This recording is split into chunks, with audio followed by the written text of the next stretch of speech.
So what we thought was really beautiful about tonight, this is our third Sparked Salon that we've done. Lisa and I have had so much fun this summer working in collaboration to create these evenings. And when we were coming up with this third evening, I definitely wanted to interview Lisa and hear her story. And we wanted to interview Lesley, who I'll tell you more about. And as we brought these women together, the words that came together was leading with love. And I wanted to talk a little bit about leading with love before we kick off the evening. I feel like we can agree that we're living in a world that is not always leading with love. I think that we're living in a world that is at a paradigm shift that we're all hungry and desperate for, to live in a different way. And I think one of the things that's happening here at the Hivery that I'm seeing in women's work is they're creating business and creating lives and creating art and creating creativity in general that comes from a space that is not the linear path. And what I've seen is that we can be extremely effective and successful when we create from a place of kindness and we create from a place of love. So after seeing that impact within the community, I know with lots of data to prove it among many of you in this room that it's absolutely possible to work, succeed, create, and lead with love. So, snack. Yes. So with these two women who embody that and have created their own lives around leading with love, I'm really excited to have a conversation about it. As with almost everything we do at the Hivery is conversational. We want you to feel part of it. So this is not something where we speak at you, we speak with you. So if you have a burning question, a comment, or you're dying to say me too, or please just shout it out and let us know. We do have a mic, so just give us a wave so that we can hear your question, and we'll save some time at the end of the panel for more questions. But if you feel like something you just cannot stand, that you just gotta let it out, I invite you to do that, okay?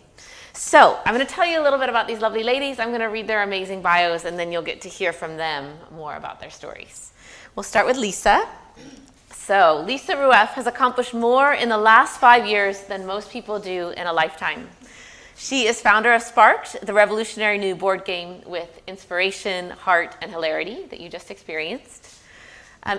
You'll have to tell me how to pronounce the Children's Center, okay? Yes, thank you. She has built the Jacmel Children's Center, which is the 12,000 square foot orphanage and school in Haiti, with 27 children living there between the ages of 3 and 10 years old. She leads international humanitarian retreats and helps people discover their joys of philanthropy through hands-on giving. She was the executive director of the Do It for the Love Foundation, a wish-granting music foundation for people with life-threatening illnesses. More than anything, Lisa loves empowering people to follow their passions and reach for their highest potential. So she is the founder of this amazing game that you played. Bravo, Lisa.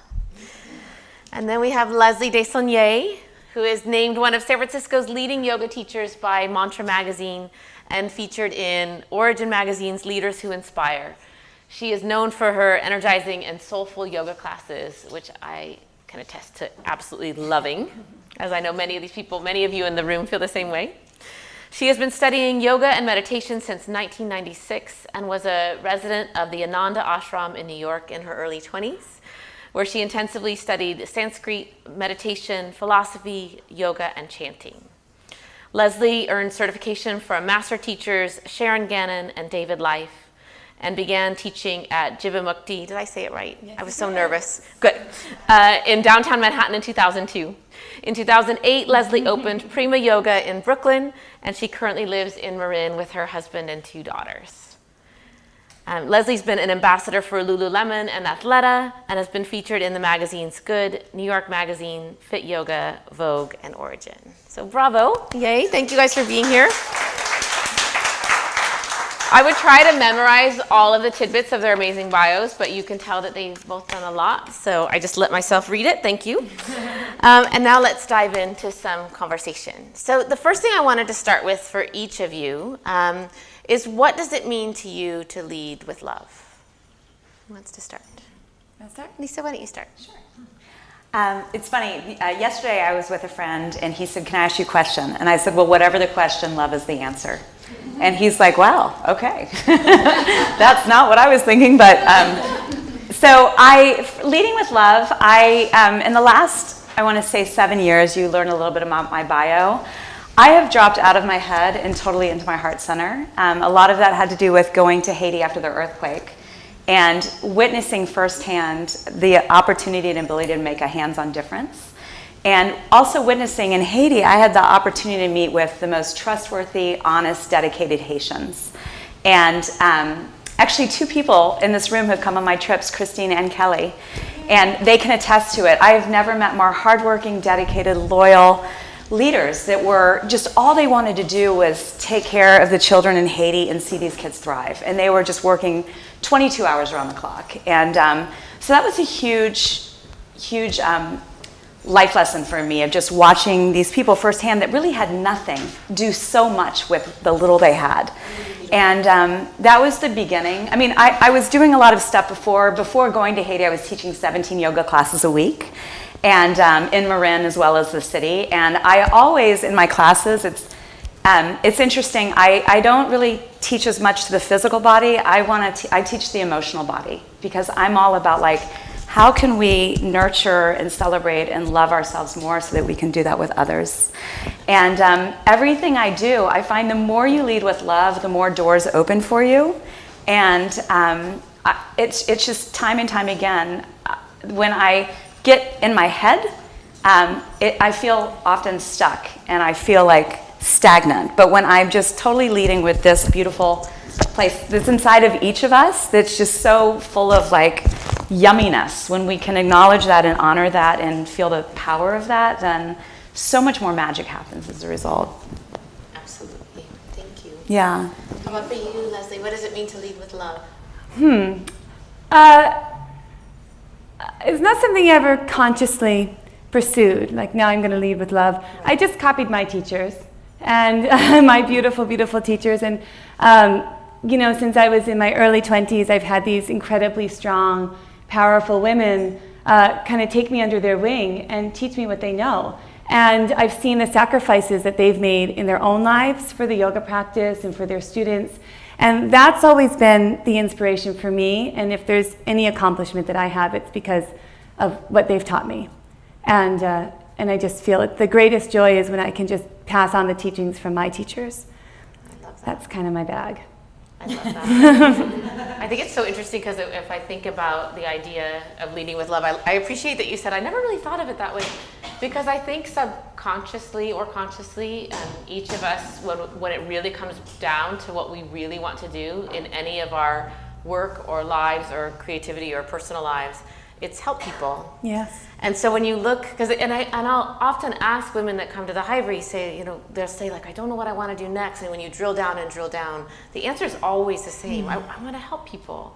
And I find it so, what our teachers and our mentors can provide to us, and the gifts that they give to us that then keep on giving forever. Yeah, lineage is important. Leading with love. Yeah, absolutely. That's beautiful. So let's dive into a little. I obviously read your bios, but I'd love to hear more about what you're working on now, and how that ties into this idea of leading from a heart-centered place. So, do you want to start, Lesley, and then we'll move Sure. over to yes. Okay, what am I working on now? Well, I have some projects. I have, you know, I teach, and I have a lot of retreats, and I do all these things. But I think that what I'm working on now is just being a present mother to my 2 daughters, yeah, and my own practice.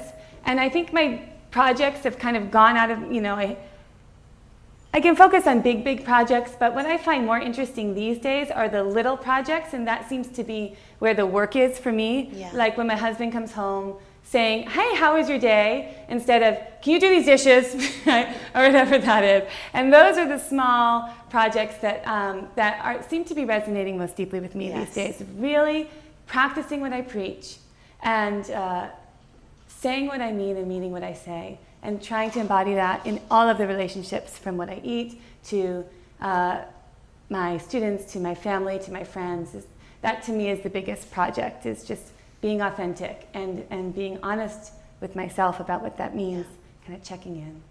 So yeah, and I also have a lot of yoga retreats and things like that. It's like that expression, the way you do anything is the way you do everything, yeah, right? I love that idea of, like, we can't We can't, whether it's leading with love, if we want to call it, we can't do any of those things in a silo in one category unless we decide to embrace them in our whole life. Yeah. And it's beautiful. It's beautiful to see the interconnectedness of all the things that we're doing. They all feed the bigger projects that we're doing. If we're starting a yoga studio or whatever it might be, or leading teachers. Last week was a really, really fun week. And it was a 7-day advanced teacher training for yoga teachers that I led. And so it's people who have already done yoga teacher trainings coming in to learn more. And we went from 10 to 6 every day. That's why I never called you guys back. And I swear. But I was there. And so and it was really, really powerful just to see people reflecting on their own practice. And that the teaching comes from, it's kind of where their practice overflows. Yeah. And to reconnect to that, and then everything else that comes from your own relationship It's to like your contagious. Yeah. I love that. Yeah. I love that. So it's cool to inspire each other. How about you, Lisa? What are you working on? I'm working on a few different projects. As you all know, I created the game Sparked, so I'm trying to spread the spark as much as I can and get it out to as many people and places as I can. As I mentioned before, the tagline is the game with inspiration, heart, and hilarity. And I've had this opportunity to get to orchestrate Sparked for like moms and teenage daughters, as well as go to companies and go to do team building events.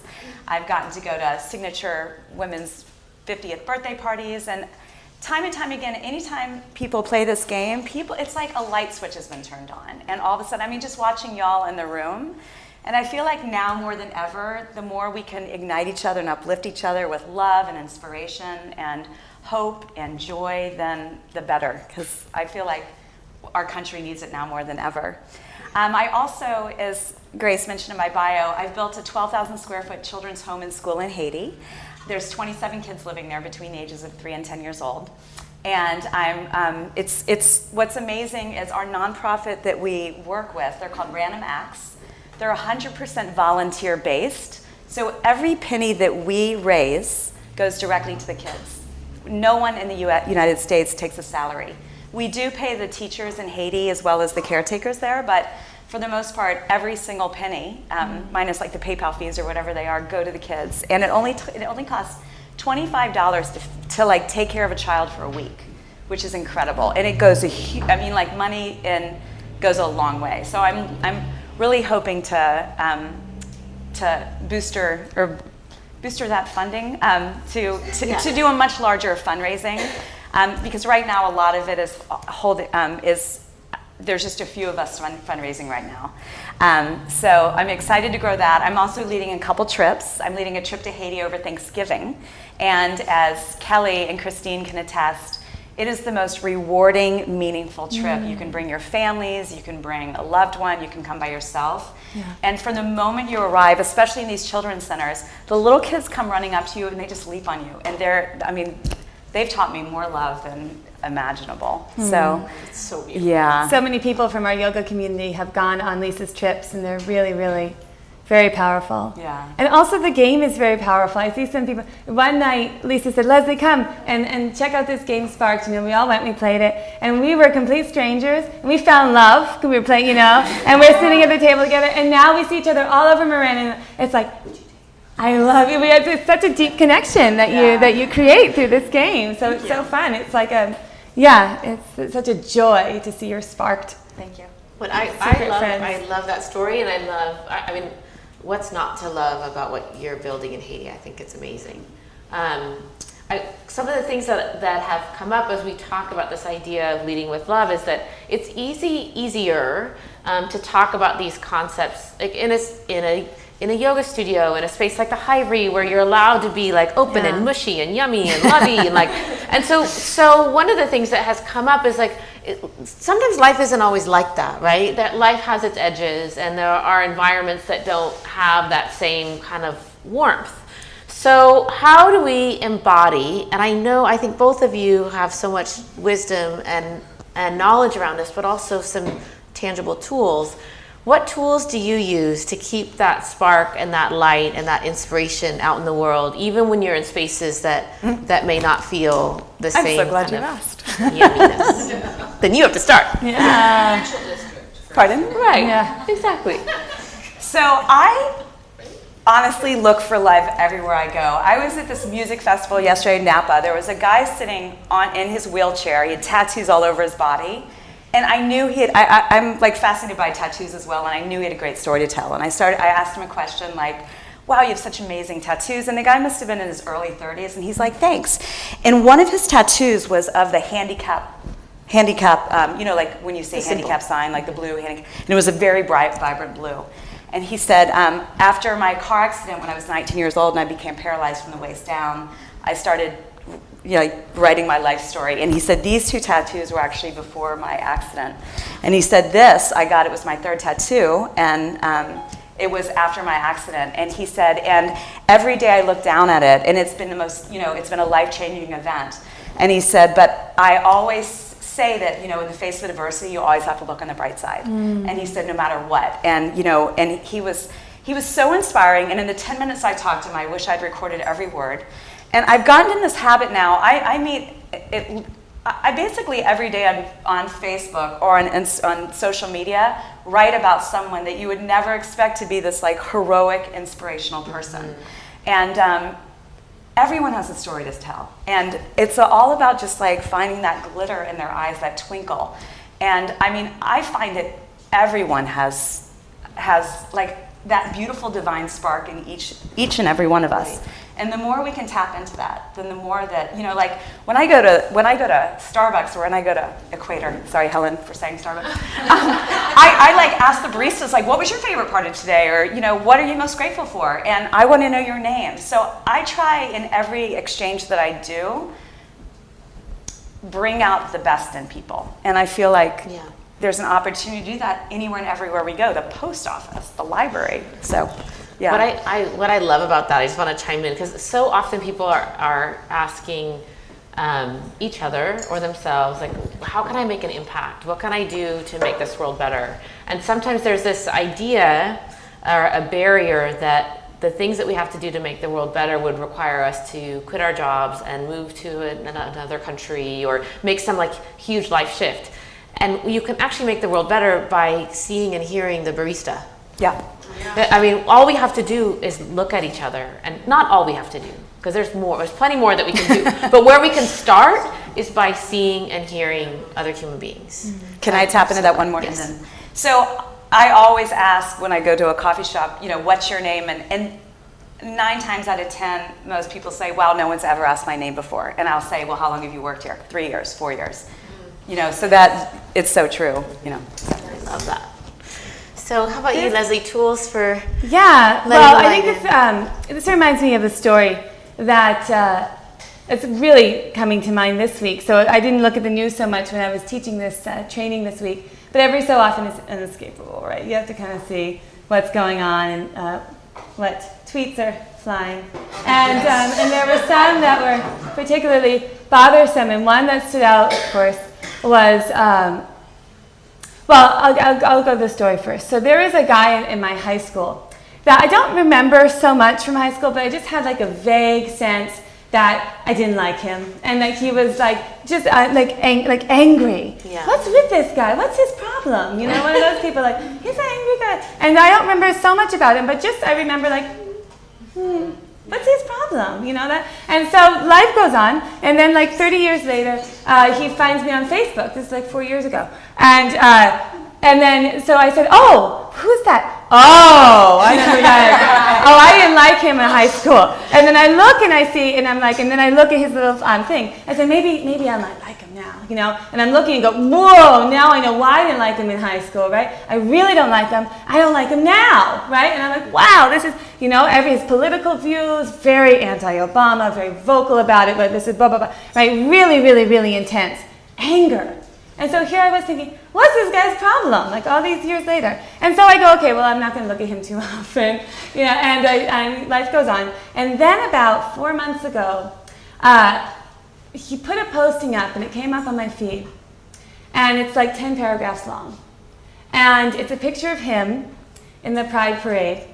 And he's got on this wig. this actually really bad wig because it was his first one and now he's perfected it. But it was like this brown wig, and he's got one of those side purses with a really small thing, and he was joking about the purse. And I actually have it saved in my photos here, so I'll just read to you what he wrote at the bottom because it relates to what Lisa's saying. It's so inspiring. And so his name is Michael. And he wrote this whole thing, thank you to all the people. So he was coming out after all these years of hiding who he was and being angry and screaming at the world. And so he wrote all these paragraphs, thank you to my family, thank you to my friends. And, you know, if I get emotional, I don't really apologize for it because I don't. Emotion is motion. Okay, so he says, to the medical and health professionals, you are all true to your oaths. Count mine as one of the countless lives you have saved. To those whose names I will never know, the checkout people, the sales people, the waiters and the waitresses, to the people with whom I have stood in line at Publix or who have handed me food through a drive-through window, to those who smile and keep talking without skipping a beat when you hear my voice, to those who compliment me and make me smile in return. We may never see each other again, but you have each individually shown me the decency of humanity. For 37 years, I couldn't see it. And now I see it everywhere I go. And then he says, thank you. And he says, each of us holds in our heart, inside our hearts, the secret to our own happiness. This life is full of beauty, but we have to allow ourselves to see it.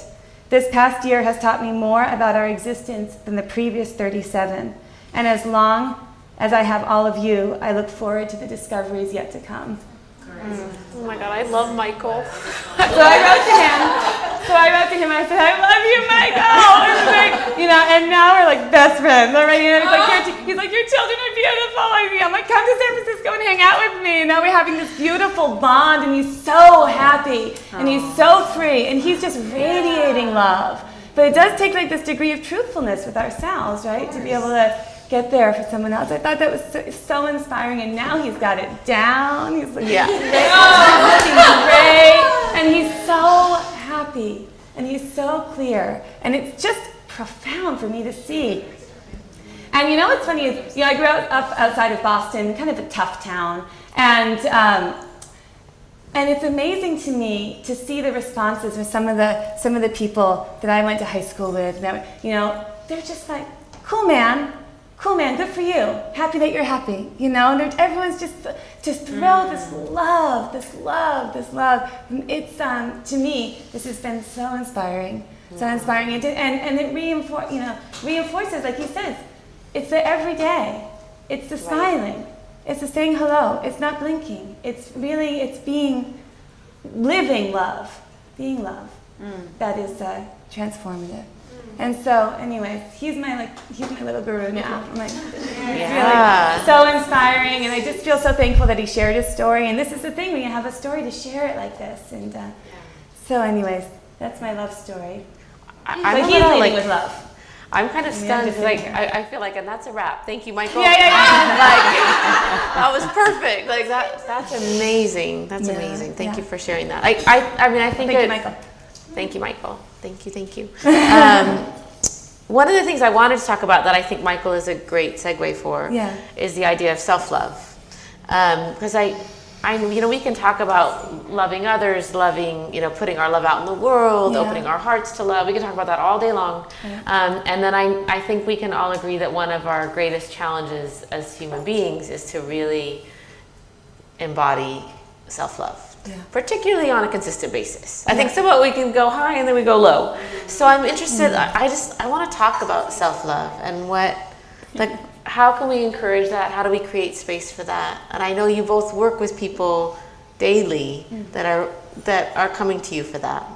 Playing Sparked, coming to yoga, coming to the Children's Center in Haiti, I think, is a way of giving in order to receive in some ways. So I'd love to talk about self-love a bit. Who wants to start? Sure. Well, I think there are some things that you can do. You have to do things that make you feel good. Right? So you can do your yoga, your meditation, things that connect you to yourself. And there's also a practice called satsang. Have any of you guys ever heard that word before? Satsang is a practice. Sat means the truth, and sangha means coming together, togetherness. So satsang is the practice of coming together with people on a similar path towards truth. And this is the practice in satsang, what we're doing here tonight. And I think that many spiritual teachers teach that satsang is the most important practice of this time.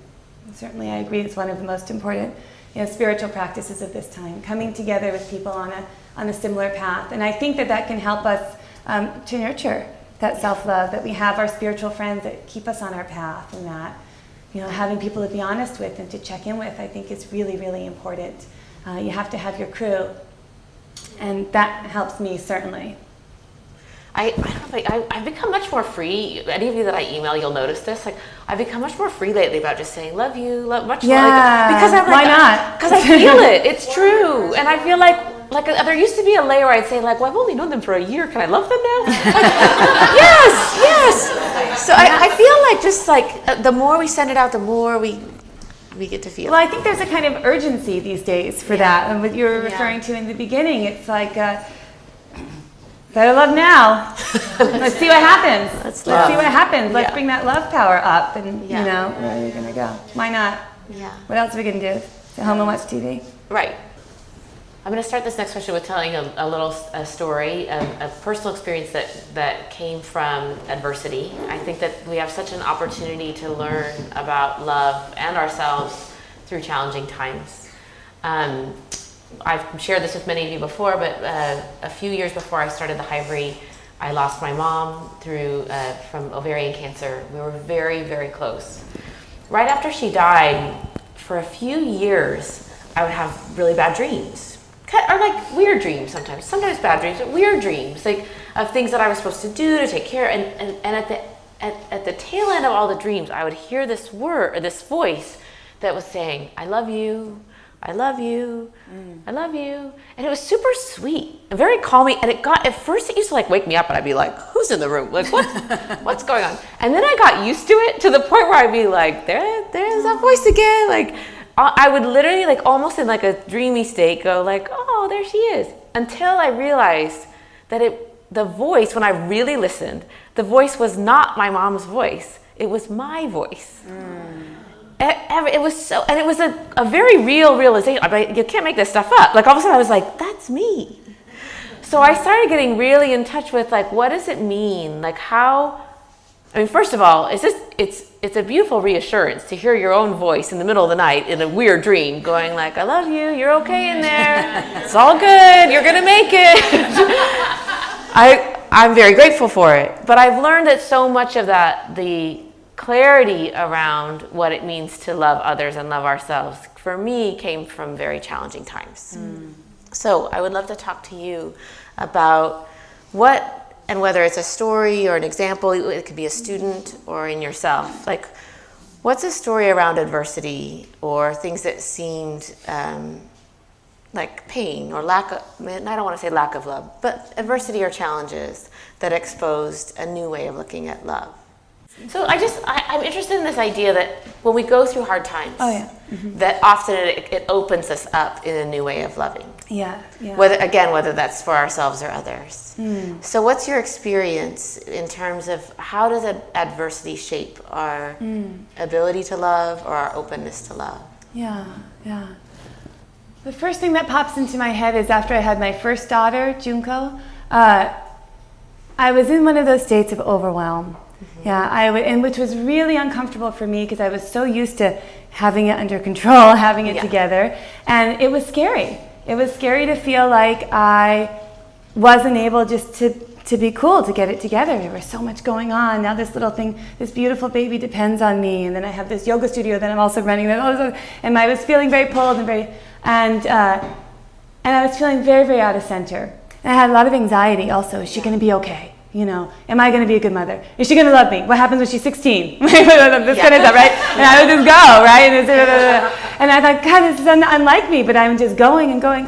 And it was such a practice for me not to vilify myself in those moments, and just to know that this is what it is right now, and to hold myself with love during those moments too, and to continue with my practice. And I would try to do my asana practice, and I would just cry. I would feel bad in my body. I would feel, and I just or I would feel guilty if I went away from my daughter for 5 minutes, this kind of thing. And I would just sit and watch those. And it was really powerful to me. This is when I had to actually start to practice what I preach in a very real way. And to develop what we call the Sacristy, that witness state. And in yoga, there's a very fundamental teaching that if you can witness something, then you know you are not that thing. And that was so helpful to me in those times where I was suffering, that I could see, okay, anxiety, again, here you are, right? Or whatever that was, or fear, here you are again, or whatever. And I could witness it. So it didn't have its grip on me. It didn't have its hold on me. I could see it, so there was some space around it. And I really just practiced watching and doing the best I could and being patient, holding myself in that space. And going to that, and not really looking for anything from that time. And not trying to force myself or shove the feeling away. But to see that, I just had to accept it. Because at first I tried to shove it away. I'm a yoga teacher. No, there's no fear. And then once I just start to see it, then fear wasn't so scary. Yeah. Fear was just there, and then it moved into something else, and then there was joy, and then there was fear again. And I just kind of watched that movement, and I could see it didn't have its grip on me, because I could see it as something that was I wasn't identifying fully with it. There's a different, and this is what yoga teaches us, is that there's a deeper identification, so that we can see what's changing, what's changeable, and what is unchanging. And that's very reassuring in times of pain. And I think then when you have someone else who's in pain, then you can see that the unchanging in them, so that their fear isn't scary. I think about, again, with Junko's birth, my daughter, I had this beautiful, beautiful doula named Mir Bragada. And she was one of the original yoga teachers at Jivamukti, prenatal teacher for 25 years. And she was our doula. She's just fierce, strong, amazing, amazing woman in New York City.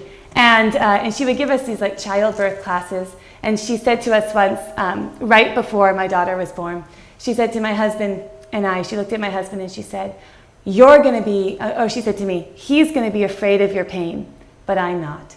And it was the best gift anybody has ever given me in my entire life. And in those moments of when, I get goosebumps, and I think of that as a teacher too. We can't be afraid of someone else's suffering, in our own as well. Right? And so in those moments after Junko was born, when I was having the anxiety, just that mantra kind of came back to me, not afraid of your fear. And she was like this archetype to me all of a sudden. She was that, and just to have that as my force was so, so powerful. And I think that, if there's anything, and I can offer that to my children now and to my students, and the gift that, and I think as women we can really access that in a very real way. Men can too. But I think for me it just felt like that, what we call that Kali force, like that, that strong force. I'm not afraid of your fear. That was such a gift. So I don't forget the question. But the question doesn't matter. It was fantastic because I think of the idea of that if each of us could pass forward to the people around us that we're not afraid of their fear. Yeah. What an opening. Right? What a gift. It's huge. And to be that force for someone else. Yeah. Well, let's segue from what does fear or adversity have to do with love? What's its impact on love for you? Well, for me, it's the exact opposite. Yeah. So, yeah, I do feel fear often, but I feel like for me, love is always greater than fear. I used to have this shirt. Do y'all ever have those clothes where you're like, what happened to that article of clothing? Because I used to love that shirt. Yeah. But I had a shirt, and it was actually got at Yoga Works, and it said love, and then it was just that symbol, greater than fear. And I always loved wearing that shirt because it's just such a symbol of, and I feel like time and time again, it's just been proven.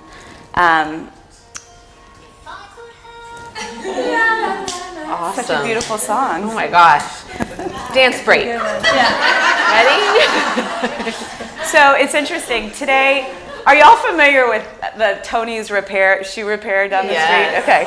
So I I've been feeling a little bit overwhelmed recently because I'm juggling so many things, and and then my shoe also kind of broke down today, one of these, and so I walked, and it was like at 4:30, and so I went down, and the guy Tony is like the most lovely man in the world, and I was really stressed out, and I walked in, and I'm usually pretty, just like happy to see him and calm, and he's like, "Are you okay?" And I just start bawling. And he's like, "What's wrong? I can fix your shoe." I was like, "It's more than a shoe." And he's like, "Well, what is it?" And I was like, it's funny that you said compassion is the opposite of overwhelm. And I was like, and I just started sharing a few things. And he's like, "Come, let me give you a hug." And his name is actually Mizak. Yes. Yeah. And he said, "I want to give you a hug." And so I went behind the counter, I gave him a hug, and he said, you're doing such great work in the world, and you have to believe in yourself, and we believe in you. And he just gave me this huge pep talk. And oh my gosh. He was like, yeah. And then he's like, "Yeah, give me your shoe." And he goes, but fortunately no one was there. And so then like he fixed my shoe, and he's like, "You do not pay ever again in my store." Like it was this beautiful send off, but it was this reminder of like, it's all going to work out, and just to like surround yourself with love and kindness. I don't know if I answered the question either, but everyone go support Mizak at Tony's Shoe Repair. I love that. Walk a mile in your shoes. Pardon? Walk a mile in your shoes. Yeah, totally. Yeah, well, that's what it is, right? I mean, it's like the humanity at a certain point Yeah, goes over anything else. totally. Absolutely. What do you guys think in terms of like the impact we can have?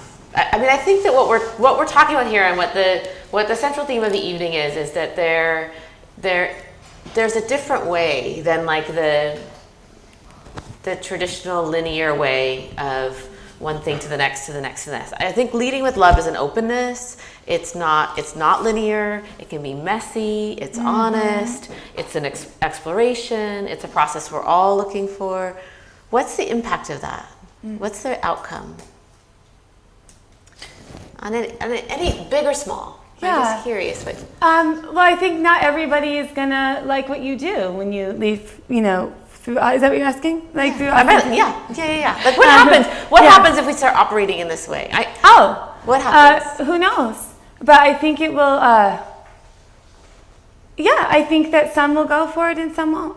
And I'm married to an artist, and he always tells me, Lesley, not everyone's supposed to like what you do.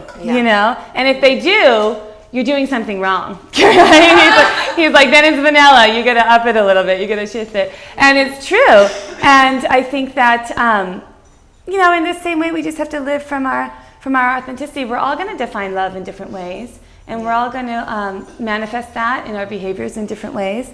And I think that as long as we can do self-reflective practices, yoga, meditation, satsang, all these things we're doing here, reading, poetry, whatever, music, inspiring cell phone rings, and all those kind of. But all of that is like making impressions, things that we get to know ourselves on a deeper level, and then we just start to go from there. And sometimes it takes falling on your face a million times, and then you realize I'm not so scared of falling on my face. And also, it's fine if someone doesn't like what I say, but that takes a little bit of falling on your face, right? And that's how you learn how to live with authenticity. Yeah. Is that you realize that the vision of love is stronger than my egoic need for something else. And these days, last time I sat up here was the day after the election. Yes. Remember that? Yes. And we just cried. We cried. But still crying. But we're working with it. And these times, I keep using this word urgency, because for me that's how it feels. It's like no more waiting for them to get it together, whoever they might be, right, to live in peace. But it's about taking responsibility for peace in our own lives and manifesting that. Yeah. Yeah, I think part of it is also being really true and honest with yourself, and not worrying what other people think, and there's been times in my past where I may edit myself where I put something on social media where I no longer do that.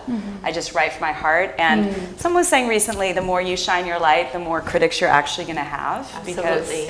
Because, so you just have to know that there are going to be people that are not going to like what you have to say. And to not, it's interesting. I may lead a workshop or something and I'll get 99.9% of the people who they loved it and they're really appreciative of it, and one person that has a little bit of criticism. And often the criticism is what sticks with you. But to just keep going back to all the wonderful feedback you get and just knowing that you're doing the best you can with what you have makes a huge impact. Yeah, absolutely. Yeah. I was just telling the story earlier today that in the job that I had before I started the Hivery, I had an annual review. And in the annual review, I went in there like so ready because I had met all the milestones. Like I did all the things that we said we were going to do. I met the targets. I hired the people. I had the team. I'm like, I crushed it. And I didn't get the whole bonus. And the reason I didn't is because my boss told me that I was too effusive. And so I was telling this story today, realizing that criticism had a couple opportunities for me. One is that criticism could have really crushed me and said, like, tone it down. Don't get so excited. Don't show your clients how happy you are for them. Don't get so excited about your work. You need to simmer down. But I didn't do that at all. In fact, it was actually the catalyst for me leaving that job and really starting the Hivery, because I knew that I wanted to operate as myself in all categories. So what I think is really interesting about what you both said is that what it comes down to is leading with love everywhere. Leading with authenticity and honesty and being willing to have open conversations and honest stories and honest expression, even if people don't like it, instead of filtering for categories that you think it would be acceptable and then leaving it out of categories that you don't. Absolutely. And then I think it also gives permission for others to be honest with themselves and with you. And I think that's so cool to be in a world where people are allowed to just be who they are. Absolutely. And I often find, we've all got the inner critic and the limiting beliefs. And often when someone is critical of you, it's because they're not happy with themselves. And so they're channeling their anger or their criticism on you. So I love it. I want to finish with before we move on to questions, I love Lisa's card. So I'm going to ask you guys a sparked card question. Then you have to use the wand. With the game actually comes a gold sparkly wand. Oh, I'm definitely going to use the wand. Okay. Ding. You are amazing. Name one reason why. I am amazing because I am a very thoughtful, supportive friend, and I have an abundance of enthusiasm. I love that one. Okay, Lesley, you are amazing. Oh, I have the same question. You do. Name one reason why. Okay, because I've raised two really, really happy, confident, strong, powerful girls. Yes. Who I love more than anything in the world. How old are they? Beautiful. 3.5 and 6. You're amazing. Name one reason why. One reason I'm amazing is because my adorable husband is right out there taking a picture of us right now, and I think it's super cute. We have to give him a little wave. I think it's very sweet. I just looked over and was like, oh, there he is. That's awesome. That's pretty cute. So that's why he's amazing. And he thinks you're amazing. That was pretty sweet, I have to say. I think one reason I'm amazing is because I love what I do. I feel so honored and privileged to be sitting here in conversation with talented women about leading with love. I feel like I'm like the luckiest woman on the planet. So, who's the first question? And if you will just introduce yourself and then ask the question, that'd be great. Hi, I'm Stephanie Phelan, and I'm a student of Lesley's and friends of Lisa and Grace, and so honored to be here with my Athleta colleagues. I do community for Athleta. I also teach yoga. But I have to say, one of the things that you said that in the yoga community, like it's easy to be open and loving in the yoga community.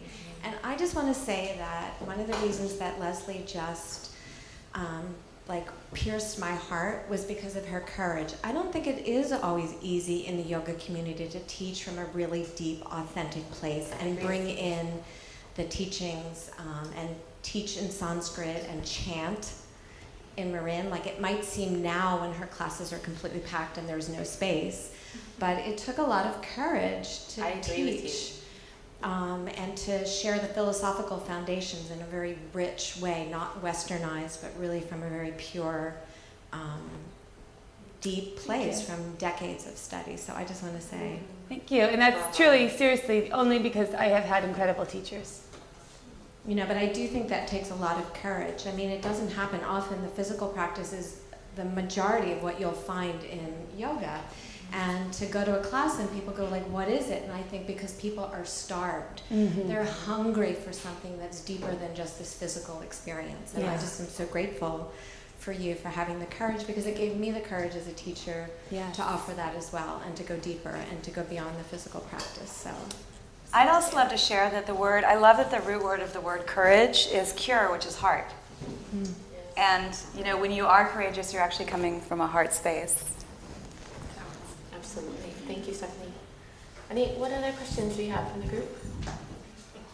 Anybody? Yes.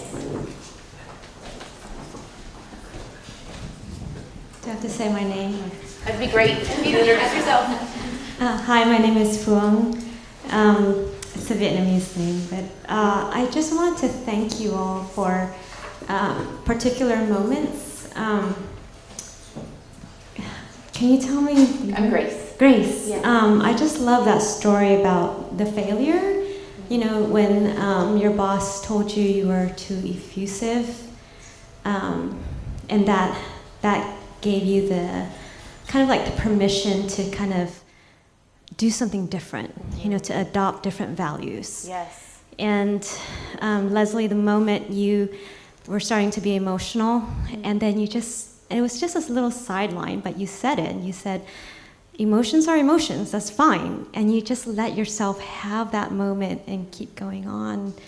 And I just love that story that you had about going to the shoe repairman, about like you felt safe enough to break down. And that opened the opportunity for this man to show his vast compassion, you know, to express his true nature. And I just realized what we're talking about is this change of values. And I think maybe that's what you're incubating here in the culture, in that, you know, outside of here, there's this culture of you gotta be strong. And being strong to some people means you can't show vulnerability, you can't break down, you can't make mistakes, you can't show people that you make mistakes. And these are all impossible values, right? I mean, they're actually inhuman powers. You know, they're not human. Right. And what you're saying with each of your individual stories is, what if a breakdown is actually a breaking open? You know, and I just love that maybe we can start allowing not only ourselves to break down and not be afraid of it, not be afraid that we won't get through it, but when we open that door to ourselves, we tap into this immense power to allow each of, you know, the people around us to break down and have their breakthroughs. You know, because I think when someone is breaking down, they need the person next to them to trust that they will break through. And I think the world would be a different place if we allow, you know, to have that ultimate confidence in the person next to us, that they will break through. Right, like she was saying, to not be afraid of someone else's fear is beautiful. Thank you for everything you said. Yeah, thank you. Thank you. That comment reminded me of something, I think Jack Kornfield said it. He was a great, great meditation teacher in Woodacre.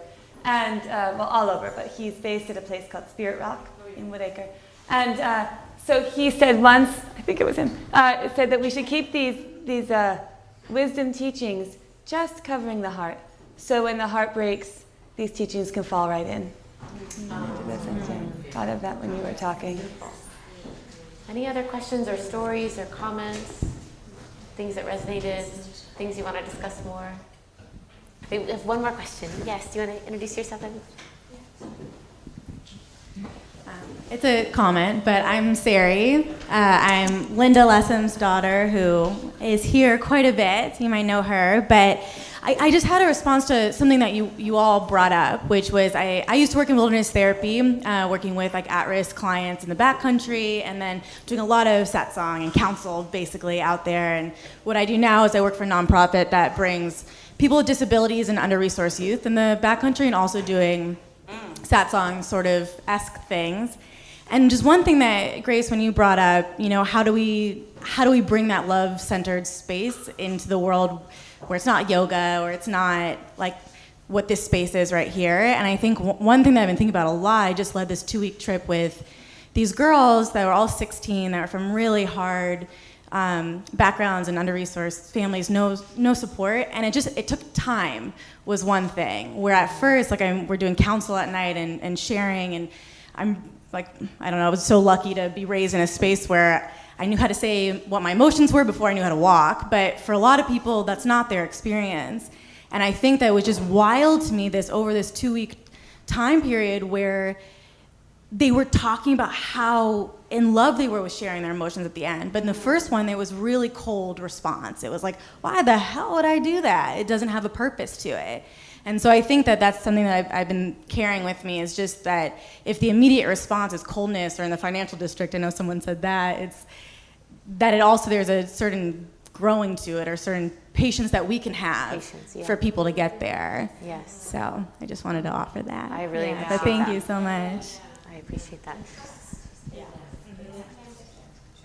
So I do, we're going to do a couple last things to wrap up, and then I know that there are a couple of announcements. Before we do that, I just want to thank these amazing women for sharing their stories with us. Thank you, Grace. Thank you for Sharing. being here.